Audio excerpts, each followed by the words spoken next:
తొండ దోషం నిజంగా ప్రామిస్ చెప్తున్నది రియల్గా చెప్తున్నా. తొండ దోషం ఉన్నది అటు నాకు. ఈ దోషాలు చాలా రకాలు ఉంటాయి కదా.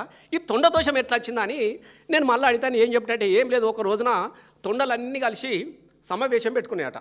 ఇక తొండలు అంటే మీకు ఎట్లుంటాయి, అవి ఏడబెట్టుకుంటాయి. ఈ గోడలు ఆడ పాత గోడలు ఉన్నా ఏ గోడలు ఉన్నా పాక్కుంటా పోయి మొత్తం గుండ్ల మీద ఈ గోడలు ఎక్కినాయట. ఎందుకంటే ఈ గోడలు ఇక ఏడ మంచి గోడ ఉంటే నాకు అనిపోయినాయి. అవి అన్ని పోయి గోడల మీద సమావేశం పెట్టుకున్న తొండలని.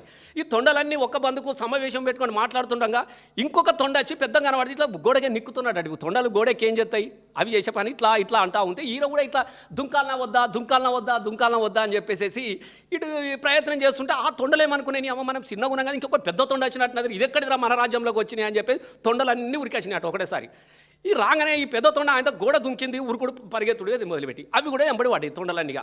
ఇక ఇది ఉరకా వాళ్ళు ఉరకా అవేమనుకుంటే పెద్ద తొండ అని అవే అనుకుంటున్నాయి. మన ఆయనకు తెలియదు ఈ రేవంత్ రెడ్డి సార్ అని తెలియదు వాటికేం తెలుసు ముఖ్యమంత్రి అని. ఈ తొండను చూసి అవి తొండలన్నీ వెనకబడితే పోతా ఆయన పాపం ఎంత దూరం ఉరుకుతాడు దొరకబట్టుకున్నాయి. అవి ఓ గుండె మీద కూర్చుని పెట్టినాయి.